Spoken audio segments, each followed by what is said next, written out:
WhatsApp guys, आज हम explain करेंगे 1899 का एपिसोड 8, मतलब इस सीरीज का लास्ट एपिसोड। तो कहानी आगे बढ़ती है उस छोटे बच्चे एलियट को दिखाते हुए, जिसे भी अपने बीते हुए कल के सपने दिखाई देते हैं। लेकिन थोड़ी देर बाद मोरा के फादर उसे एक सच्चाई बताते हैं कि देखो इन लोगों को स्क्रीन पर। वो इस ट्रिप पर आए क्योंकि उन्होंने अपने अतीत को भुलाने का फैसला किया, और वो सब भी अब यहाँ फंस गए, और हम सब यहाँ तुम्हारी माँ की वजह से फंसे हुए हैं। अब सीन कट होकर कैप्टन पर जाता है, जो कि तैर कर केरबरोचास पर वापस आ चुके होते हैं। वो अपने लोगों से वापस मिलकर काफी खुश होते हैं। मोरा यहाँ सबको सच्चाई बताती है कि डेनियल उसका हस्बैंड है, लेकिन उसे ये सब याद नहीं, और वो लड़का उसका बच्चा है। ये सब कुछ जो हो रहा है ये असली नहीं है, ये सब एक भ्रम है, जादू का खेल है, या कहें सिमुलेशन है। उन्हें यकीन न होने पर मोरा पूछती है कि तुम्हें याद है कि तुम इस जहाज पर कैसे आए और क्यों। सब लोग याद करने की कोशिश करते हैं, लेकिन किसी को कुछ याद नहीं होता। उन्हें सिर्फ यही याद होता है कि उन्हें यहाँ आने से पहले सिर्फ एक लेटर मिला था। जिसके बाद हम डेनियल को देखते हैं, जो कि उसी सर्किट को चालू करने की कोशिश कर रहा होता है। वो क्या करने की कोशिश कर रहा होता है ये हमें आगे पता चलेगा। और यहाँ हम देखते हैं कि बचे हुए लोगों को अभी भी यकीन नहीं होता कि ये सब असली नहीं है,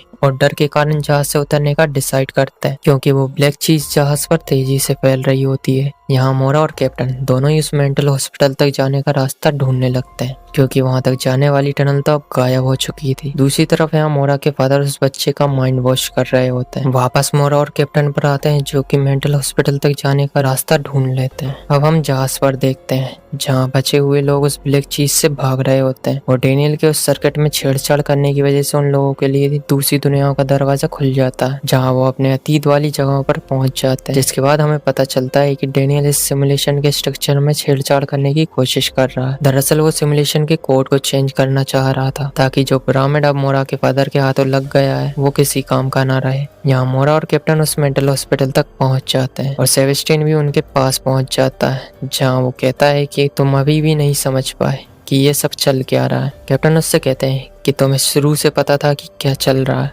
सेबेस्टियन कहता है कि हमारे पास ज्यादा समय नहीं है, सिमुलेशन करप्ट हो रहा है, जो मैं चाहता हूँ वो मुझे दे दो। वो मोरा से चाबी भी ले लेता है, लेकिन इतने में ही वो कैप्टन को स्विच ऑफ कर देता है, और मोरा को अपने साथ लेकर उसके फादर के पास ले जाता है, जहाँ हमें असली सच्चाई का पता चलता है। असल में ये सब मोरा ने क्रिएट किया है। मोरा ही वो क्रिएटर है। उसने सभी लोगों को यहाँ आने पर मजबूर किया, और मोरा की वजह से ही सब लोग यहाँ इस लूप में फंसे हुए हैं। उसके फादर हर बार की तरह उसे बंद कर वही भूलने का इंजेक्शन देते हैं, और थोड़ी देर बाद वो उस कोड को यानी चाबी को उस पिरामिड में लगाते हैं, और कहते हैं कि जागने का वक्त हो गया है। लेकिन वो कोड काम ही नहीं करता, क्योंकि डेनियल ने ऑलरेडी कोड बदल दिया होता है। जिसके बाद हम देखते हैं कि जो कुछ लोग वो जहाज पर बचे हुए थे वो वापस जहाज पर आ गए होते हैं, और वो सब अपनी आंखों से देख रहे होते हैं कि ये सिमुलेशन करप्ट हो रहा है, और अब ये डिलीट हो रहा है। थोड़ी देर बाद हम देखते हैं कि मोरा की आंख उस फर्स्ट सिमुलेशन में खुलती है, जो कि मोरा और डेनियल ने उन दोनों के लिए बनाया था। ये दोनों यहाँ इसलिए पहुंचे क्योंकि डेनियल ने इस सिमुलेशन को रिप्रोग्राम कर दिया था, और इस बार मोरा पर वो इंजेक्शन का भी असर नहीं होता, और साथ ही में डेनियल ने उस कोड और ऑब्जेक्ट को भी बदल दिया था। अब वो कोड एक रिंग होती है, और ऑब्जेक्ट एक टॉय पिरामिड जिसमें वो रिंग लगेगी। अब यहाँ असली सच्चाई रिवील होती है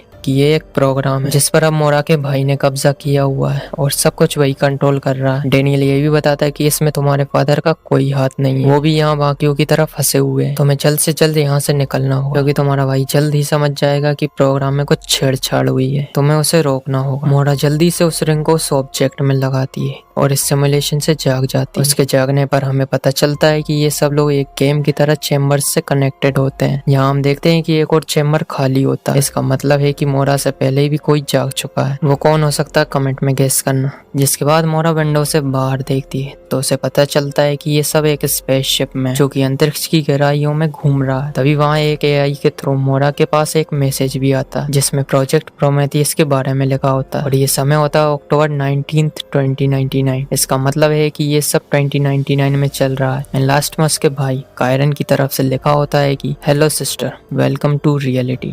तो इसी के साथ 1899 सीरीज का फर्स्ट सीजन यहीं पर एंड होता है। इसके सीजन 2 की उम्मीद तो बिल्कुल भी मत लगाना, क्योंकि इसका सीजन 2 नेटफ्लिक्स की तरफ से ऑफिशियली कैंसिल हो गया है। इसका मतलब है कि इस कहानी को यहीं पर एंड कर दिया गया है। ऐसी ही और इंटरेस्टिंग स्टोरीज के लिए चैनल से जुड़े रहो। सो मिलते हैं एक और स्टोरी के साथ। Please like and subscribe.